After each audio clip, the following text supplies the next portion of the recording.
Урматтуу Алмаз Акынжанович, өткөн жумада бүтүндөй билим берүү тармагы үчүн, бүтүндөй Кыргызстандагы мугалимдер үчүн абдан кейиштүү окуя болду. Мына Бишкектеги 57-чи мектепте бир эжеке мугалимди шылдыңдап, мазактап, ыйлатып, ал мугалим жумуштан кетти.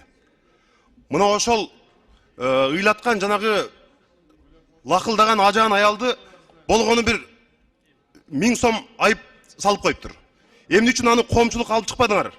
Жүзүн көрсөтүп, мугалимге мондай мамиле кылган ушул аял деп. Бул бүтүндөй Кыргызстандагы мына 120 000 мугалимге болгон шылдың мамиле болду ушундай. Моралдык чоң сокку болду. Эмне үчүн мугалимдерге ушундай орой мамиле кылган, шылдыңдаган, мазактаган адамды болгону 1000 сом айып пул менен чыгарып жибердиңер? Аны жазага тартыш керек эле да. Бүтүндөй мугалимдерге, коомчулукка көрсөтүш керек эле да. Миңдеген мугалимдердин духу түшүп калбадыбы? Кыргызстанда мына Бишкектин өзүндө эле 500 мугалим жетишпейт. Билим берүү министрлигинин маалыматы боюнча. Эгер биз ушинтип отурсак, мугалимдер келеби мектепке? Мугалимдердин айлыгын гана көтөрүп койбостон биз авторитетин да көтөрүшүбүз керек.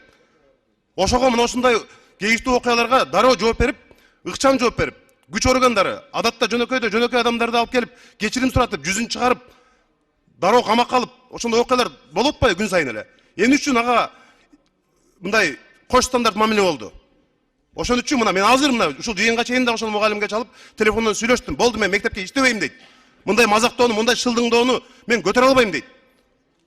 Ошол мугалимди кайра мектепке кайтаруу аракеттерин көрүп, жанагы ошол мугалимди шылдыңдаган эжекени чакырып туруп, ошону кечирим суратып, коомчулуктун алдында жүзүн ачыкка чыгарып, башка бир эне менен сот жолуна тартыш керек. Рахмат.